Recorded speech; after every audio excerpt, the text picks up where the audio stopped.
लगता है इस बार? अब देखिए, हर गांव में जब जाते हैं जी तो समझिए कि 90% लोग वो हमारे साथ हो जाते हैं। जी तो हर गांव की यही स्थिति है। पहले जो अभी वर्तमान में विधायक, यह अभी तक कुछ काम किया नहीं, 5 साल के अंदर किसी के दरवाजा पर नहीं गया। जी तो इससे जनता उब गई है। यह पहला नंबर तो एमसीसी का है। दूसरा नंबर एक जहाज से आए, उनका विचार से लोग अवगत है। वह दिल्ली में रहते हैं और दिल्ली से यहाँ पर आए हैं। लोगों में चर्चा है कि पैसा बांटकर हम खरीद लेंगे वोट को। जी तो वही स्थिति है यहाँ पर। वैसा कोई बात मैंने तो नहीं। देखा कि ददन यादव का शिलापट इतना लगा है इस गांव में, हाँ। जैसे लगता है कि मतलब सारा विकास आप ही ने किया। नहीं, हमारा अभी जो वर्तमान में विधायक की एक भी कहीं काम नहीं किया है। ना रोड को दिखाई देगा, ना कहीं पर अपना सामुदायिक भवन का दिखाई देगा। यह पैसा कहाँ ले गया कुछ आज तक पता नहीं चला। तो कहते हैं हम वंचितों के शोषितों का लड़ाई कहाँ कहीं दिखा लीजिए, काम तो दिखा किस दीजिए। तरह का लड़ाई लड़ते हैं वो? अब कहीं तो लड़ाई हुआ नहीं, स्थल तो पता है नहीं लड़ाई का उसको। तो वो स्थल तो बता दे कि कहाँ हम शोषित दलित का लड़ाई लड़े हैं। अच्छा, किस गुमान में है? यह कहते हैं काम- कि यादवों का वोट हमको मिलेगा। अब यादव के वोट तो यादव, वो तो बहुत यादव उतना अब बुर्बक नहीं रह गया है हाँ कि 70-75 हजार यादव का वोट है और 3,000 माले का वोट है तो वो तुमको वोट दे देगा। तब की तो गलत फहमी से लोग वोट दे दिए हैं। तो इससे कोई फर्क नहीं पड़ता है। अब की बार उसको अच्छा, कल एक मामला सामने आया। हम लोग क्षेत्र में घूम रहे थे तो हम लोग मणिया गांव गए थे। वहाँ के एक है मुन्ना यादव, उन्होंने कहा कि इन्होंने नरसंहार किया, उनके पिता की हत्या हुई, कुशवाहा समाज के लोगों की हत्या, यादवों की भी हत्या हुई। तो ऐसे में कैसे ये यादवों के प्रति ये रखते हैं? केशव मुखिया का हत्या हुआ। जी केशव मुखिया के रोज जो पीपल के पेड़ में घंट टांगा जाता था उसको फोड़ देता था लोग, माले के लोग। मारले के लोग। जी और तेरही होने से पहले ही धान के गला फूंक दिया उनको। बताइए। तो ये मालूम है नहीं। हम भी गोली लगा तो हम भी गए थे हॉस्पिटल से, उनको लाए यहाँ पर ले जाके दाह संस्कार साथ में गए हम। उसके बाद घंट फूटता था, उसके बाद आग लगाया गया गला में। तभी हम उसमें थे। बोले कि आज के बाद यह कोई ऐसा घटना घटेगा तो अब हम लोग माफ नहीं करेंगे। आप खड़े थे? हाँ, वहाँ खड़े थे। और आपका राम भजू यादव के भी माले के लोग हत्या किया। अब एक आपका संजय यादव थे, उनको भी हत्या लोग किया। तो ऐसी स्थिति में तो बहुत यह माले से तो मुक्त हमने इस क्षेत्र को किया था, लेकिन लोग गलत फहमी से इसको वोट दे दिया था। आपकी चुनाव में तो इसका स्थिति पता चल जाए। जिस माले पर यादव के नरसंहार का आरोप है, तो वो यादव उनके साथ कैसे है? अब देखे नहीं, माले के तो कई जगह बिहार में तो बहुत नरसंहार किया ही लोग। जी तो इससे बिहार की जनता अवगत है और इसका बढ़ावा देना बिहार के हित में नहीं है। अब देखें, हम तो लालू प्रसाद यादव जी के साथ रहे हैं और राबड़ी देवी को मुख्यमंत्री बनाने में भी हम साथ दिया, 17 विधायक लेकर। लालू प्रसाद यादव कभी भी कम्युनिस्ट और माले को कभी लालू यादव 3 से बेसी विधायक बनने नहीं दिए।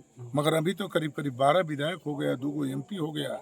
तो इसलिए इसको बढ़ावा देना। लगता है कि लालू जी की जो विचारधारा थी उसको आगे की पीढ़ी लेकर चल नहीं रही है। नहीं, देखिए वो तो बात अलग है, मगर इसको बढ़ावा देना उचित नहीं है। इसे बढ़ावा देना अशांति फैलेगा। यह अशांत है ही हर के क्षेत्र में। समझिए कि तरह तरह के लोगों को फंसाने का काम किया, उसको जेल भेजवाने का काम किया। यही इसका काम है। इसलिए यहाँ के छोटे जुवेनाइल बच्चे पे भी लगा था कि उसको भी ये करके बहुत था। कितना घटना गिनाइएगा। बहुत। हम जिस गांव में जाते हैं उस गांव में ये अत्याचार किया है, लोगों को फंसाया है, हरिजन एक्ट कराया है। तो यहाँ पर हमारा मायावती जी का भी बहुत ज्यादा वोट है, करीब 60,000 के करीब हमारा भी वोट है ही। मतलब यादव समाज के लोगों हैं? इस बार यादव आपके साथ हैं? अब तो आप घूमते होंगे तो पता चलता होगा आपको, हम क्या बताएंगे। क्या अपील करेंगे सर अपने नहीं, हम समाज के जनता लोगों से से? यही अपील करेंगे कि एक तरफ जहाज से उतर कर आया है, यहाँ पर उनसे कोई मतलब नहीं, ना उसका कोई पहचान है। वह पैसा पर गरीबन के वोट खरीद के जीतना चाहता है। तो यहाँ के शोषित दलित गरीब वोट बेचने वाला नहीं है कि आप पैसा देकर वोट ले लीजिएगा, चुनाव जीत जाइएगा।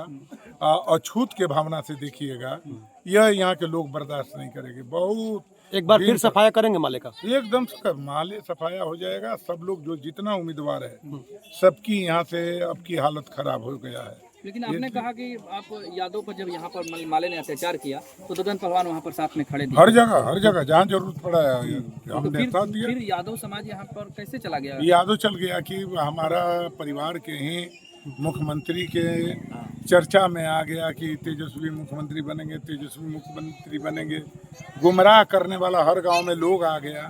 बाहर से जितना पूर्व एमपी, पूर्व मंत्री, वर्तमान विधायक सब लोगों ने लग गया कि सरकार बनाना है। गलतफहमी के कारण हमारे लोग न समझदारी में ऐसा गलत काम कर दिया जिसके चलते समझिए कि अब लोग अफसोस कर रहे हैं। हमसे भी कुछ भूल हुआ था।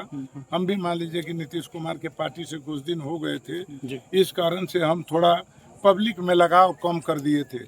हमारा ये बहुत भारी भूल कहा जाएगा। रिकॉर्ड बनाएंगे दादा? अब की तो बिहार में हमको अंजाद है जिस रेशियो में प्रतिदिन प्रगति है। हर गांव के हर जाति बिरादरी के लोग कहता है कि हम लोग अब बाहर के लोगों को पसंद नहीं करेंगे। एक यह तो जगदीशपुर के रहने वाला है, एक रहने वाले हैं आप जान ही रहे हैं ब्रह्मपुर विधानसभा क्षेत्र से। इनका पिताजी 2010 में लोकसभा चुनाव लड़े थे 9 में जी। तो लोकसभा चुनाव में इनके पिताजी के आप नेट खोल के देख लीजिएगा, जो आपका जदयू का उम्मीदवार है, इनके पिताजी को मात्र 5000 कितना वोट मिला था। तो वही स्थिति फिर भी आने वाला है। अच्छा, आज माले विधायक का हम लोगों ने इंटरव्यू लिया तो उसमें उन्होंने हम लोग जब पूछे कि भाई ददन यादव लड़ाई में तो है, तो बोले कि नहीं ददन यादव कहीं नहीं है और यहाँ पर त्रिकोणीय मुकाबला नहीं है, यहाँ पर एनडीए बनाम इंडिया गठबंधन। बस वो तो अब तो उसके सामने आ जाएगा। इसका बोस थे मदन पाल, उनको हम 16,000 से 3,000 पर लाए थे। तो वही स्थिति इसको होने वाला है।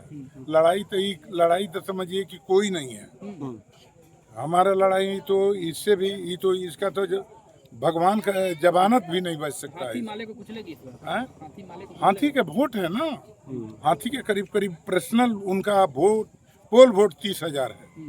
हमारा व्यवसायिक परिवार का वोट है हमारे साथ ब्राह्मण परिवार का वोट है, हमारे साथ राजपूत परिवार में भी हमारे साथ वोट है, हमारे साथ तो सब जाति का वोट हमको मिल रहा है। इसलिए आप बक्सर का बेटा विधानसभा में जाएगा। डुमरांव के बेटा ही मलई। अब तो कहीं आप काम नहीं देखे होंगे, किसी गांव में घूमिए, मलई बराज 5 मुख्यमंत्री कहे थे। मलई बराज मुख्यमंत्री नीतीश कुमार के सामने हम बोले थे कि हम बनवाएंगे, काम लगाए, मुख्यमंत्री नीतीश कुमार बने तो काम लगाने के बाद 90% तक पहुंचा दिए और 90% तक पहुंचाने के बाद चुनाव हम हार गए और चुनाव हारने के बाद 10% इससे नहीं बन पाए। तो बोल रहे हैं आज भी मलई बराज मेडिकल कॉलेज सब हम डुमरांव को दे कुछ नहीं, इसको का बता दीजिए, उसका हम संशय मांग लीजिए। डुमरांव बाईपास की ही बात कर रहे थे। वो का बाईपास बहुत पहले से बोल रहे हैं कि हमने बनवाया, हमने पास कराया। क्या आरओबी जो रेलवे ओवरब्रिज बन रहा है? अरे कुछ नहीं हो रही है, आज के रेलवे पास है। इसका कहीं पूछे नहीं कि कहीं है तुम्हारे पास प्रूफ? क्या गुमराह कर नहीं रहे, पब्लिक को गुमराह करता है। यह बाजारू ठग है, समझे ना। जनता को ठग कर वोट ले लिया अगला बार, अब की होने वाला नहीं। ठीक सर।